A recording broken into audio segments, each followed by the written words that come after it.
welcome to BKS पाठशाला आपनालोকক स्वागतम जनालो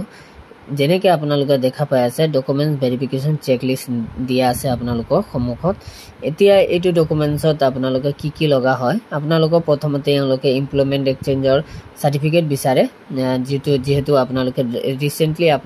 upload তো নালাগে যোনটো আপোনাৰ ৰিনিউয়াল আগত যি আছিল হেতু লাগে আৰু তাৰ পিছত আপোনাৰ এটাকে ডকুমেন্ট চেক কৰে আৰু যদি আপোনালোকৰ কিবা এটা ভুল ধৰা যায় এওঁলোকে আন্ডাৰলাইন কৰি দিয়ে বা ৰেড সাৰ্কেল কৰি দিয়ে তাৰ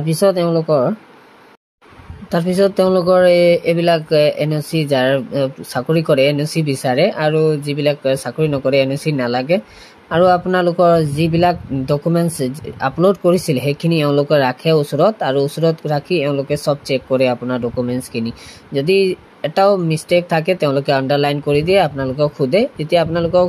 সবখিনি ডাটা ক্লিয়াৰ থাকে লাষ্টত গৈ তেওঁলোকে একসেপ্টেড বুলি দেখাব আপোনালোকক লিখা থাকিব তাৰ পিছত আইএসআৰৰ সাইন থাকিব তাৰ পিছত আপোনালোকে লাষ্টত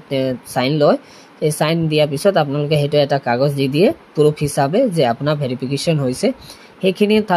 তথ্যটো কি কৰে তেওঁলোকে দিয়ে আৰু খুব সম্ভৱ আপোনালোকক 15 বা 20 মিনিট লাগিব